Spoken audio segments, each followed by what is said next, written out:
He laughed when he said it. That's what burned the most.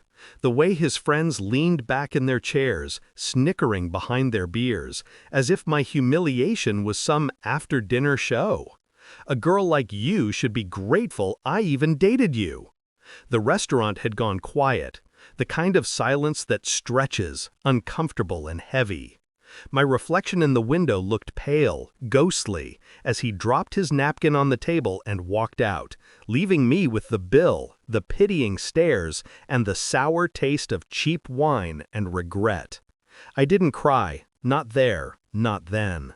I smiled, a small, controlled curve of the lips, the kind that unnerves people because they can't tell what it means. He thought it meant defeat. He was wrong. We met 3 years ago in a photography class. He'd borrowed my camera battery and never returned it. That became our joke, how he stole something small but important.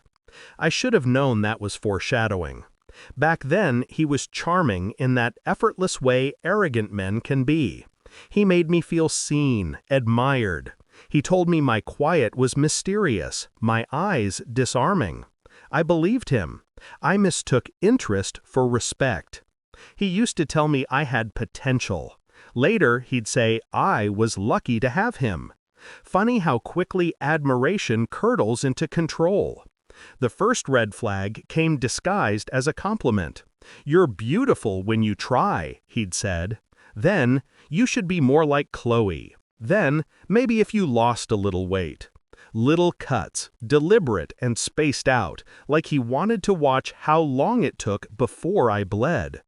By the time I realized I was shrinking, speaking less, apologizing more, it was already too late. He'd built the stage, and I was performing shame. The night at the restaurant wasn't the beginning of the end. It was the final act.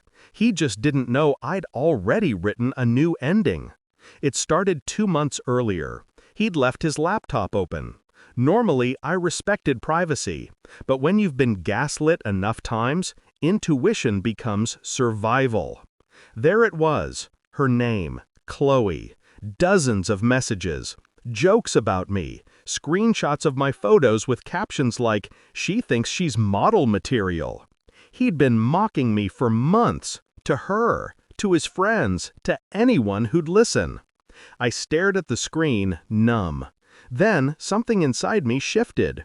Not rage, not heartbreak, just a stillness, like the moment before a storm hits.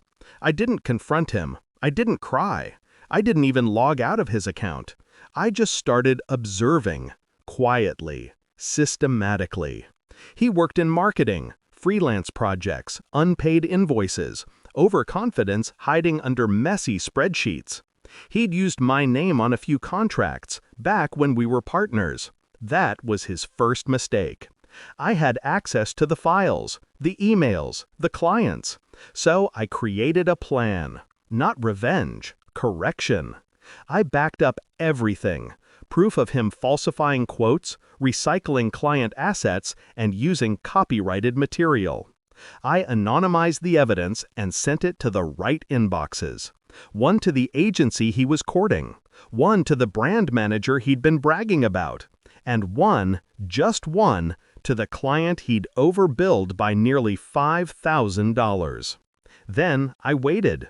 When he dumped me at that restaurant, it wasn't heartbreak I felt, it was confirmation, the final ingredient. He was arrogant enough to think he'd won, and arrogance is a weakness you can use like a weapon. The next morning, my phone started buzzing. 13 missed calls, his name lighting up the screen like a warning. I ignored the first 6. Then I answered. His voice was frantic. "What did you do?" I sipped my coffee, calm. "What do you mean?" He started unraveling, something about his clients pulling out, his reputation ruined, emails circulating.